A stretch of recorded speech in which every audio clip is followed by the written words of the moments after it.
Hello and welcome to another episode of a cornucopia of tales and tellers. This week we have a very special guest, Enedina from Sardinia. Hello. Hello, ciao.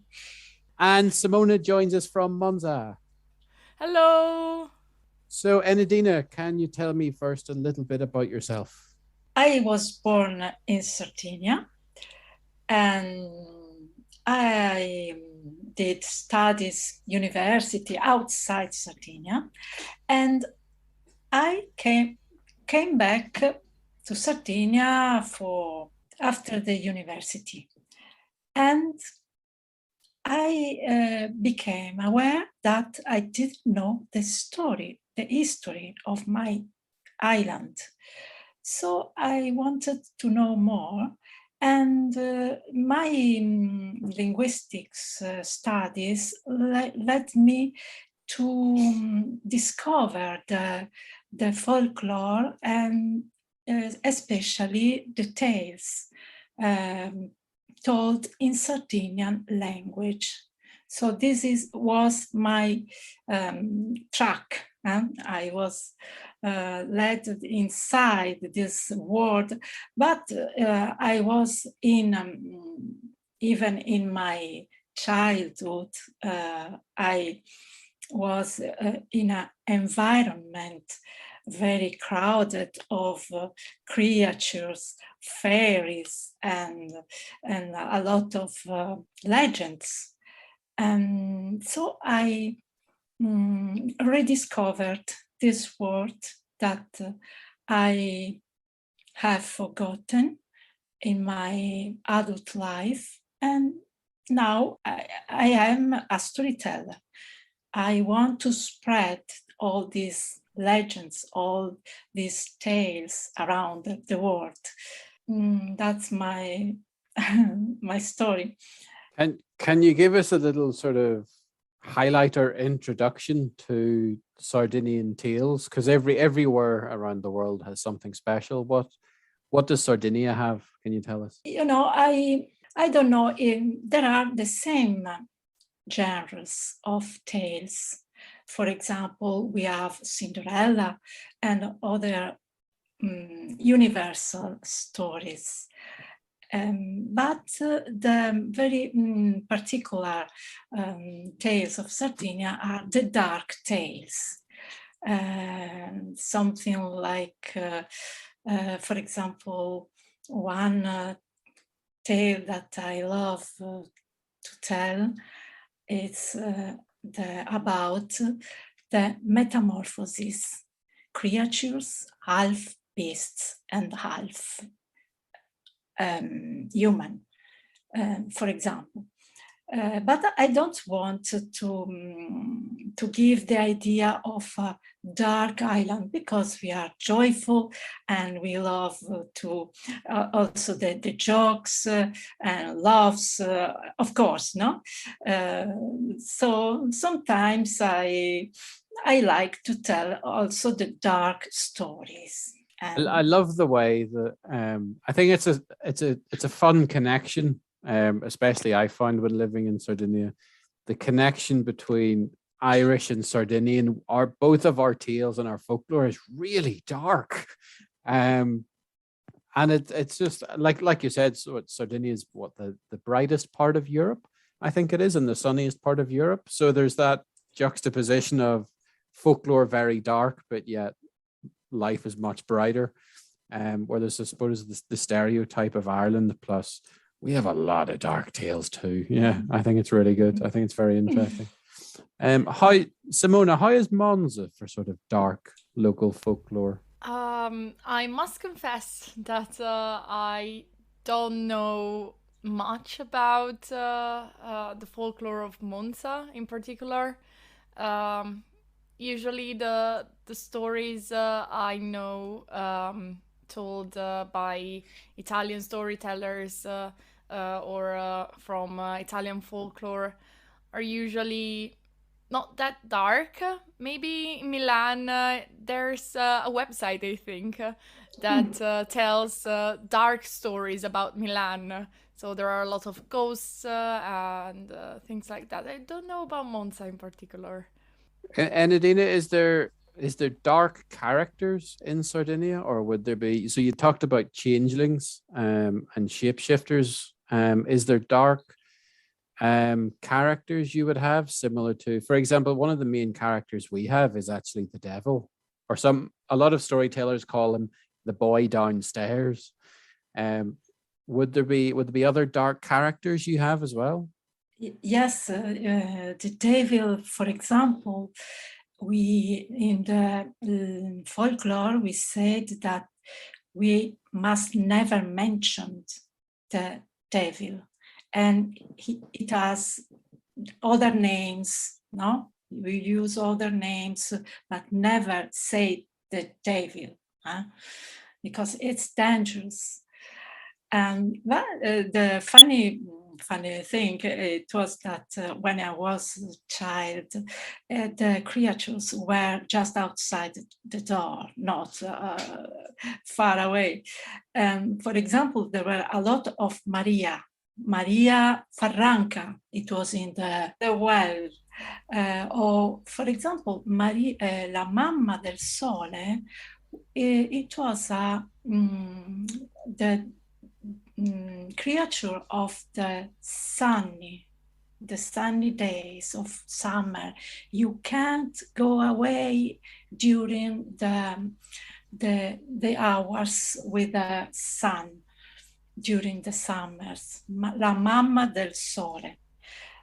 A lot of legends that we were, of course, we were scared of these creatures. Did you have is in Sardinia? Is there any sort of folklore around the food that you would have? Is there anything connected to the food? Also, yes, we can have legends about food. For example, the legend of the yeast for to prepare the bread. We can have. I don't remember, but yes, other legends.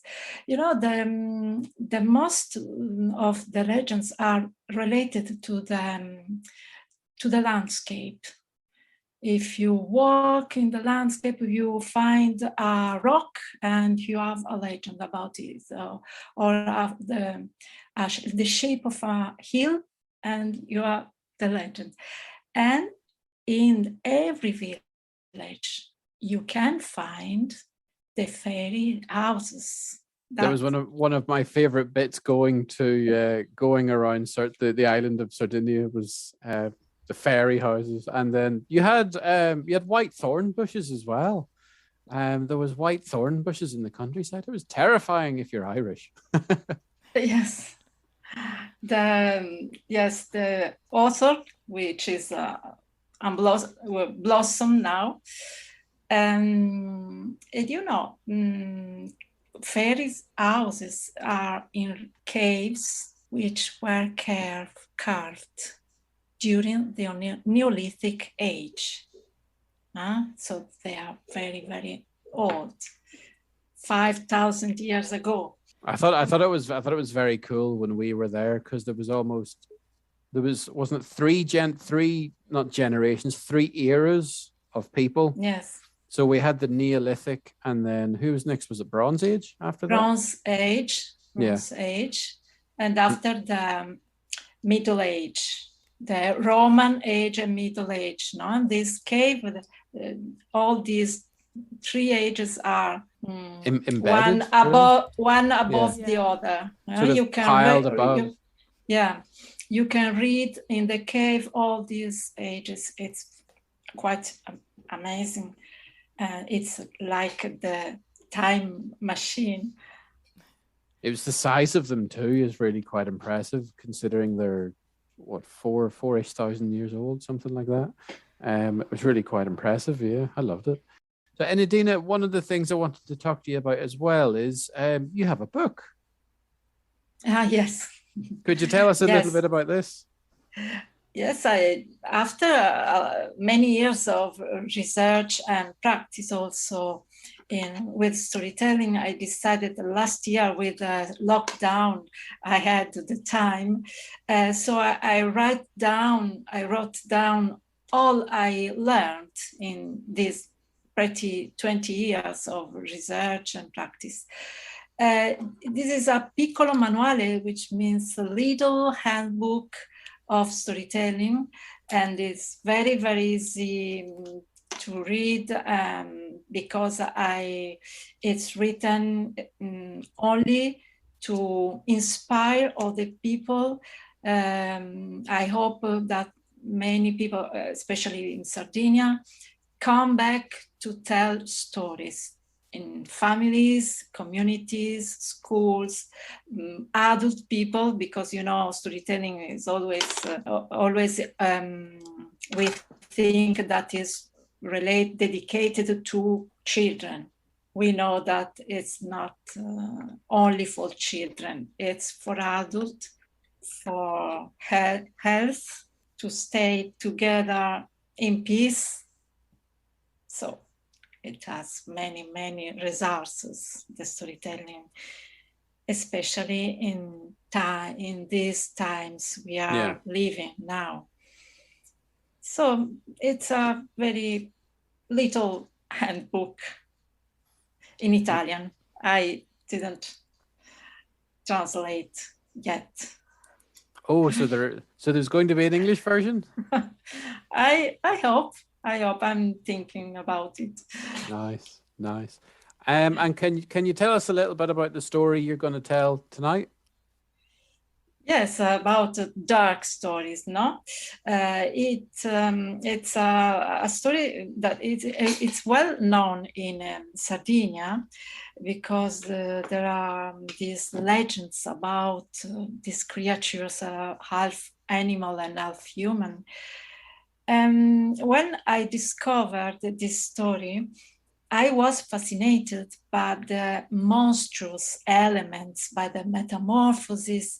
But when I went to tell the story, it was like a metamorphosis in my mind.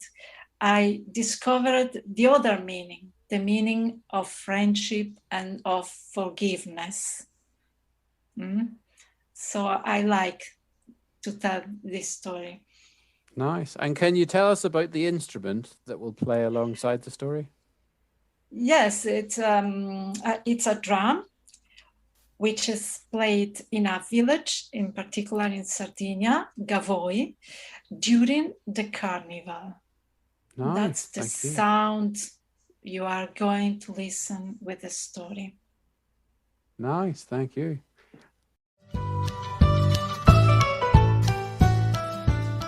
The Oxman. There are tales about creatures living in deep darkness and coming out from there to visit the human world. People say that there are men turning themselves into hideous beasts, half man and half animal. This was a curse for the crimes left unpunished. One of these creatures resulting from a metamorphosis of this kind was called the Boi Muliake, which means the bellowing ox, and that's the story. Once there were two students sharing the same room. One of them, called Antonio, had the habit of staying away all night. His friend had noticed these absences. He would see him going out right before midnight and coming back at dawn. At first, he guessed that Antonio had a lover, but the point was that Antonio didn't look to be that happy. On the contrary, he was gloomy, worried, short-tempered, and almost worn out by a secret trouble. Then the friend decided to ask Antonio the reason of those nocturnal absences, but he wouldn't explain anything. always tried to make his friend give up. But the latter never ceased questioning, till one day Antonio eventually surrendered and told him the whole story. Listen, you know me well, and you know that I don't always manage to control my temper. One day, I was in a bar with friends for a long time. We had drunk quite a lot and were playing cards. Then, I don't remember why, we started fighting, and one of my friends insulted me. In a fit of anger, I punched him, and he fell on the ground dead. The other fellows have never said a word about it. They were scared of me, so I've never paid for my crime in front of the human justice. But it was the divine justice that took care of me. Listen to what happened. One night, I was lying on my bed when I heard some heavy knocks at the door, which made me startled. "Who's there?" I asked. "The king," a voice answered in a roar that made the house's foundation shake. So I got up and put on my clothes, ready to give myself up to the justice. But as I opened the door in front of me, there was a monstrous creature as big as a house, with long iron horns on a bull head and breathing out flames from its nostrils. All around the monster, which looked like to be the boss, there were other similar creatures. They all had ox legs, and one of them was carrying a drum. I haven't even had the time to realize what I'm looking at, that I soon felt an acute pain all over the body. Then I saw long hairs growing on my arms. I saw my hands and my feet turning into ox feet. I felt a pair of massive horns breaking through on the top of my head, and on the bottom of my back there was a long tail. Transformed in such way, those new hideous companions soon surrounded me and brought me around as the carnival king of fools. They beat me up and brought me around with them in a dreadful, sad procession, accompanied by the beat of the drum. So every night I'm forced to transform myself and follow such a fiendish party for the whole night till I get back my human shape at dawn. Now, as you wanted to know my story, I'll also explain you how my curse can be broken. I need an extremely brave man who has the guts to face me when I'm turned into such hideous shape, and who can cut my horns off with an axe. And this way I will be freed from the curse. But unfortunately, such a bold man hasn't born yet. His friend, who had been listening in silence, soon said to him, "Why didn't you tell me before? You'd be already free from your curse by now. I'm the one who will free you." "Well," said Antonio, "so this is what you have to do. Get hold of a good steel axe and stand in this spot. I'll surely pass around here tonight. Pay attention and don't be scared. I'll be in a horrible state. You have to stand in front of me and cut off the steel horns on my head using all your strength. And be careful, they have to be both cut off in the same moment. Only in this way I can be freed. His friend follows the instructions. Before midnight, he is already in the spot Antonio pointed to him, and equipped with a fine steel axe. He hears the devilish party's terrible bellowing approaching. He can glimpse it in the darkness and see the boss as big as a house with flames coming out from its nostrils. Another one with a drum, and finally his friend. He cannot recognize him in such shape, but it was the only one turning to him and uttering in his direction such a horrible bellowing that the earth shook under his feet. Then he raises the axe, and using all the strength of his arms, he strikes it down the shining horns, which fall on the ground in the same moment. So Antonio gets back his human shape. His spell is broken, and the two friends embrace each other. And that's the story. Guys, I wanted to ask you both a question because, well, the three of us met at the Crest course with David Heathfield. And I know that the two of you spent some time together in Sardinia while Alan was living there last year. And I was just thinking whether you could tell us something about it, because from the bits and pieces I heard, it must have been a really great adventure for the two of you. So can you talk us through that? Yes, it was quite strange to meet Alan.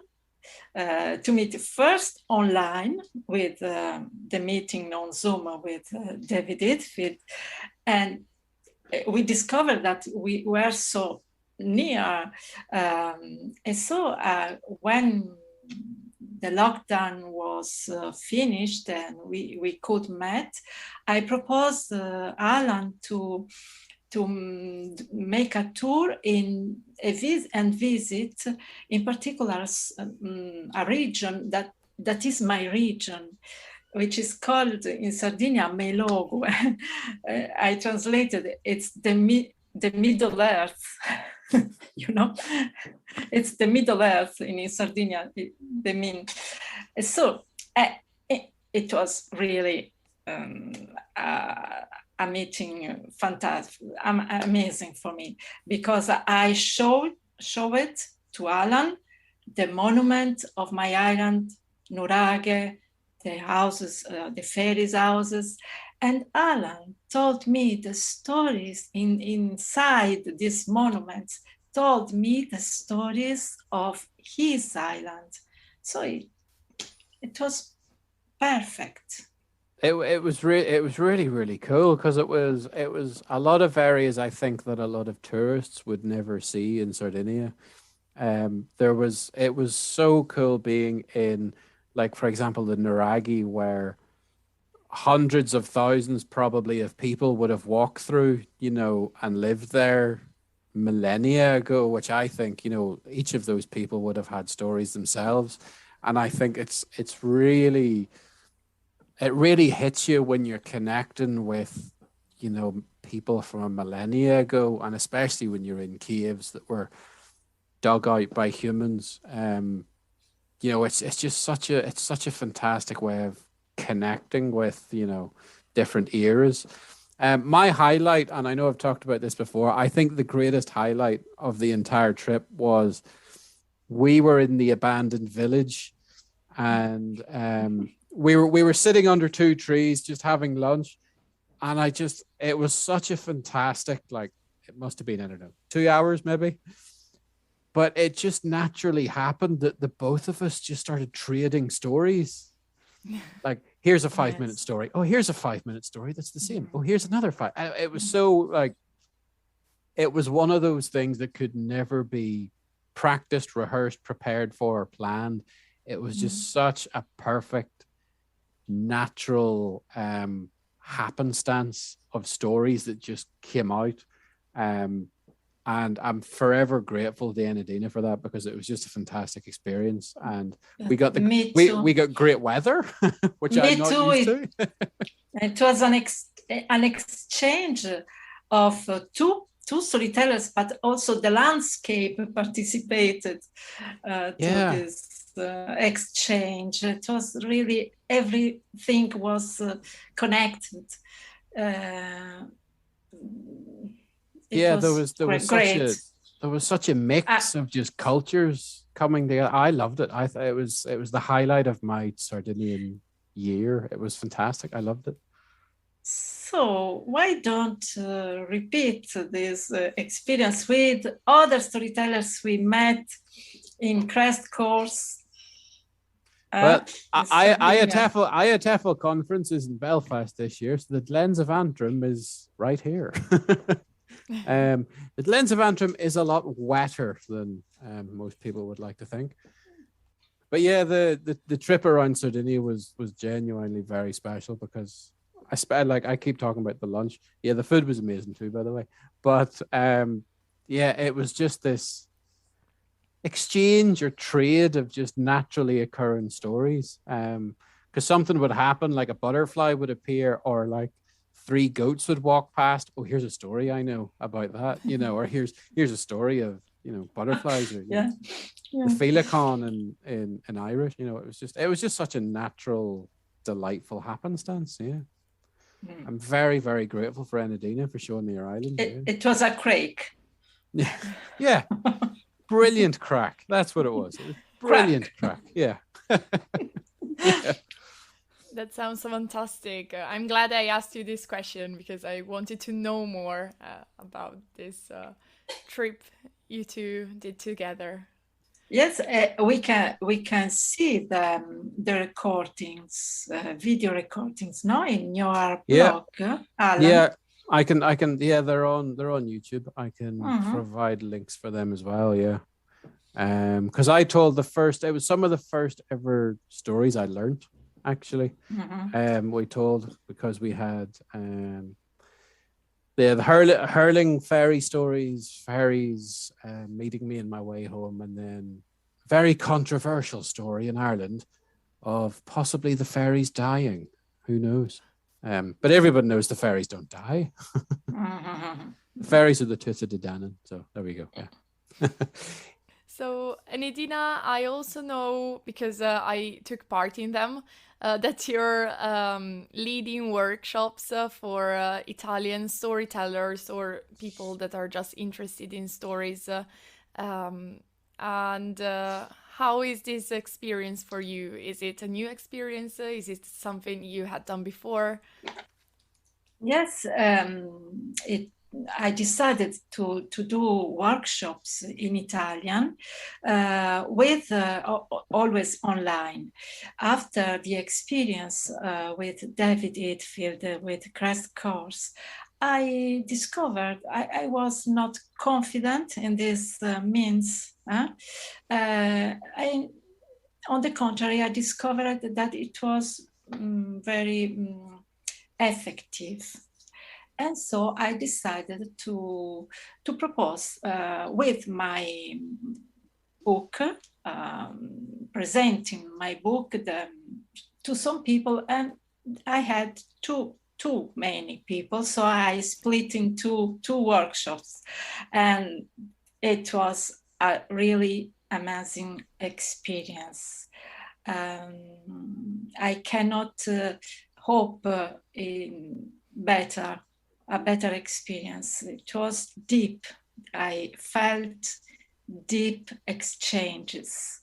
I felt a very need to listening each other.